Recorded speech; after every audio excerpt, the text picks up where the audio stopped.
আমরা এখন চলে এসেছি গৌরীবেড়িয়া সার্বজনীন।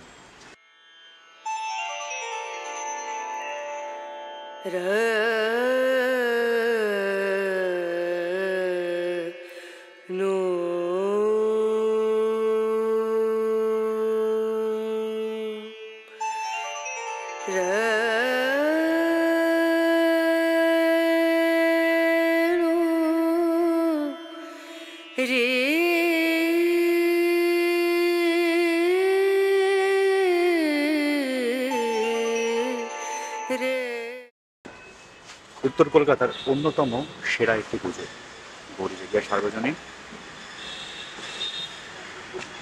দেখাই আপনাদের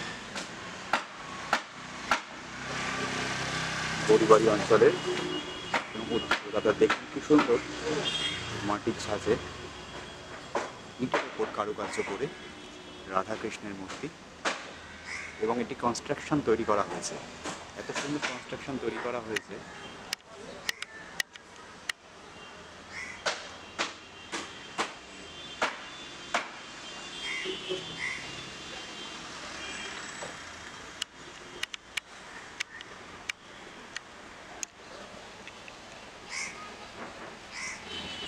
টেরাকোটার কাজ যাকে বলে, সেই টেরাকোটার কাজের মতোই এখানের মণ্ডপ সজ্জা করা হয়েছে।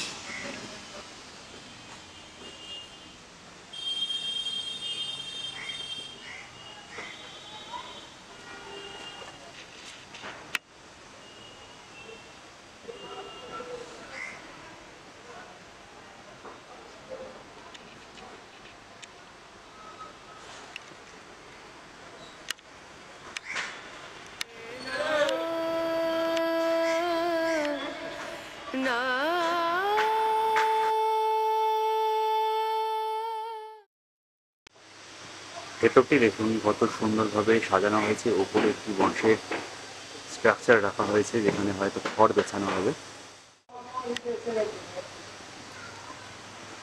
জাহাজের মতো এখানে বানানো হয়েছে ইট দিয়ে।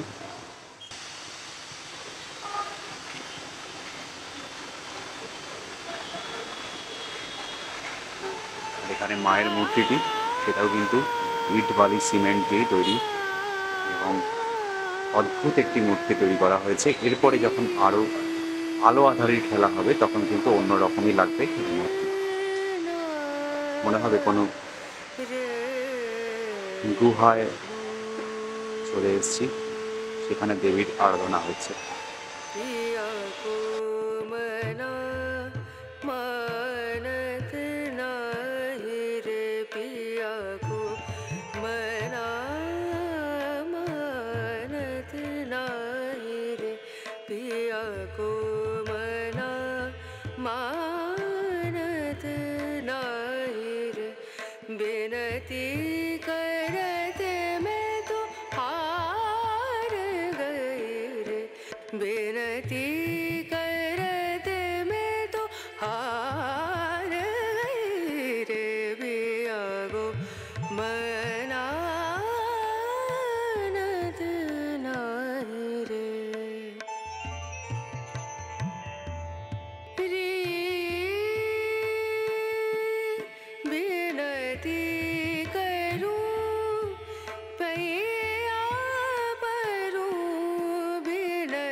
সম্পূর্ণ ইট বালি সিমেন্ট দিয়ে তৈরি এমন একটি মণ্ডপ, আর তার সঙ্গে থাকবে এরকম ছোট ছোট লাইটগুলো আপনাদের দেখিয়ে দিই।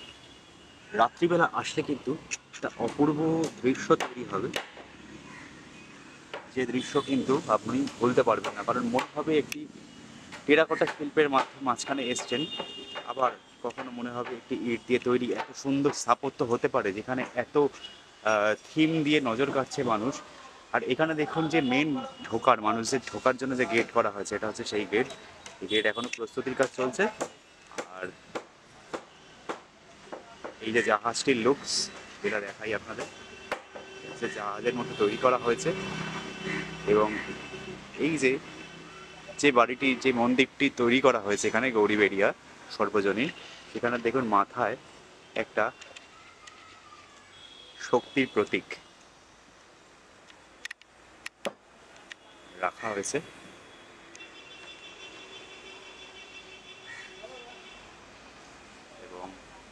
প্লাই, ঢালাই কাঠ, ইট, বালি, সিমেন্ট, আমরা বাড়ি বানানোর জন্য যা যা ব্যবহার করি ঠিক সেগুলোই ব্যবহার করে একটি মণ্ডপ, পার্মানেন্ট স্ট্রাকচারের মতো একটি মণ্ডপ তৈরি করা হয়েছে।